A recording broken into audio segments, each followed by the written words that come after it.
Yields. Chair recognizes Mr. Wilson. Thank you, Mr. Chairman. And the chairman is correct. There is an alliance of war criminal Putin invading Ukraine, the CCP threatening Taiwan, the rogue regime planning to vaporize Israel and then vaporize the United States.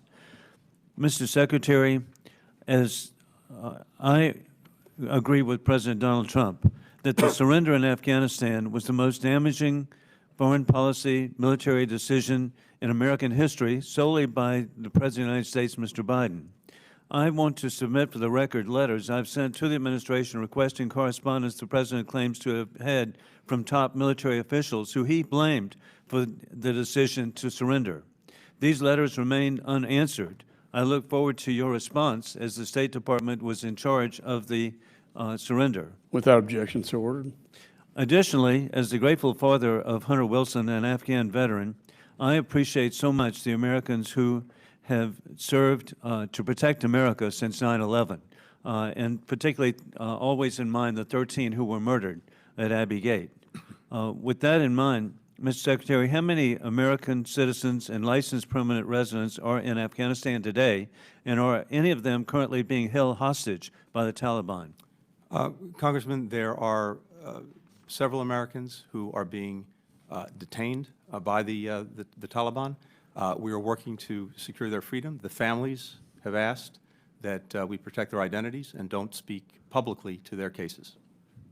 Now, those are being detained. How many other Americans? How many other Americans? There are approximately, let me put it this way, since August 31st of last year, we have helped about 975 American citizens who wished to leave Afghanistan do so. As we speak, Americans who identify themselves to us, American citizens who identify themselves to us who are in Afghanistan, some of whom have been there since the withdrawal, some of whom went back to Afghanistan.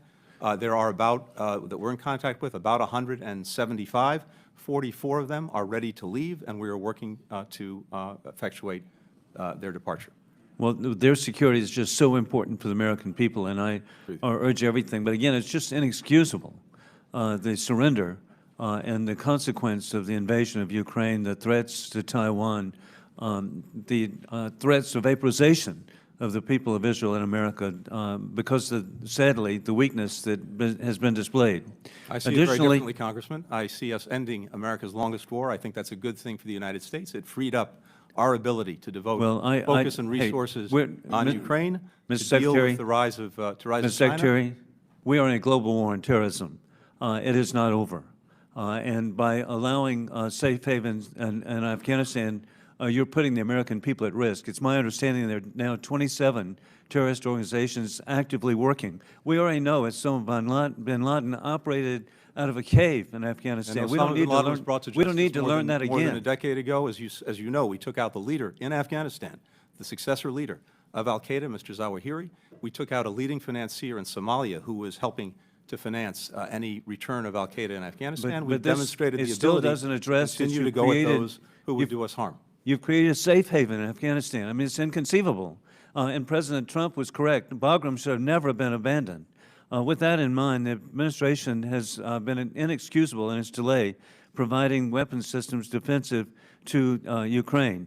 In fact, the long-range missiles that could be provided have been delayed. These could be so helpful because they could destroy the Iranian drones that are currently located illegally, obviously, in Crimea.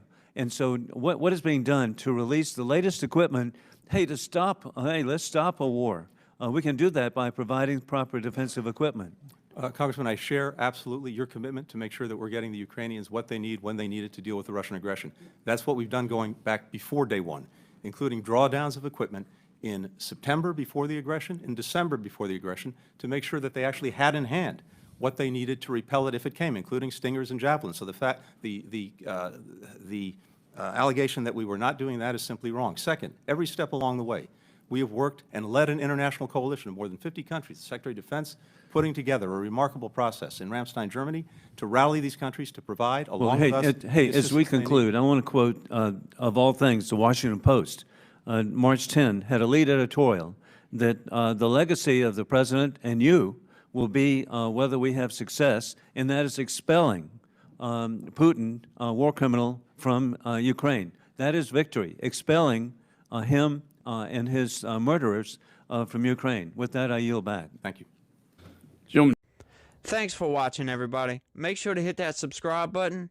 Turn on your notifications so every time I put out a video, you can know about it. It'll come up in your feed. Hit that like button if you liked it. And be positive. Peace.